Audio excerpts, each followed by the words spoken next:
নমস্কার সকল পাড়া প্রেমী বন্ধুদেরকে। তো বন্ধুরা দেখলেন আমার কন্যার আবদার ছিল যে বাবা আজকের ভিডিওটার সূচনা এবং শেষ আমি করব। তো ওই আজকের ভিডিওর আপনাদের সকলকে নমস্কার জানিয়েছে। তো বন্ধুরা আজকে একটা শীতের দিনের সকালে আমার ছুটি রয়েছে বাড়িতে। তো আমি আমার কন্যার সঙ্গে বলছিলাম যে একটা বাচ্চাদেরকে নিয়ে নতুন একটা ভিডিও করা যাক, যেখানে আমার ছাদ বাগানে দেখুন কত সুন্দর ফুল ফুটে আছে।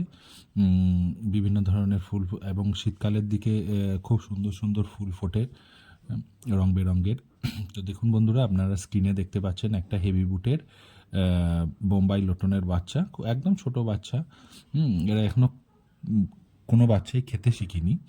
তো আমরা এদেরকে একটু সানশাইন এনজয় করার জন্য বাইরে দিয়েছি, মানে এটা যাতে এরা একটু রৌদ্রটা উপভোগ করতে পারে।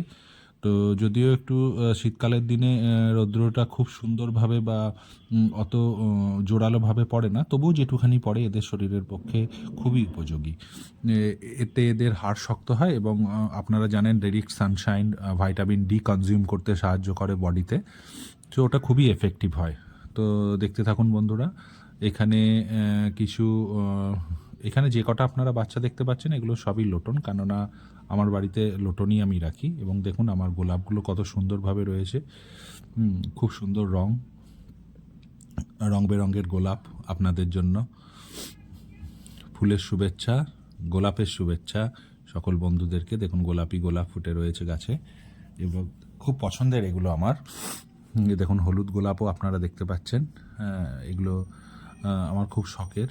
তো অন্যান্য ফুলও আপনারা দেখতে পাচ্ছেন। তো যাই হোক, আপনারা কবুতরগুলোই এনজয় করুন, যেহেতু আপনারা সকলেই পায়রাপ্রেমী। দেখুন একটা লাল লোটনের বাচ্চা, ছোট বাচ্চা একদম। আমি আগেই বললাম, দেখুন বন্ধুরা এই একটা বাচ্চাও কিন্তু এখনও খেতে শেখেনি। জাস্ট এদেরকে একটু বাইরে বার করেছি, একটু যাতে সূর্যের আলোটা পায় সেই জন্য।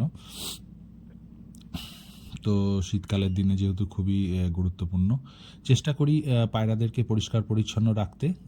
এবং আপনাদের উদ্দেশ্যেও একটাই অনুরোধ করব এবং অনুপ্রাণিত করব আপনাদেরকে যে যতটা পারবেন পায়রার ঘরকে পরিষ্কার পরিচ্ছন্ন রাখবেন, যেখানে পায়রা থাকে সেই জায়গাটাকে পরিষ্কার পরিচ্ছন্ন রাখবেন। অবশ্যই লাইক কমেন্ট শেয়ার করে দেবেন।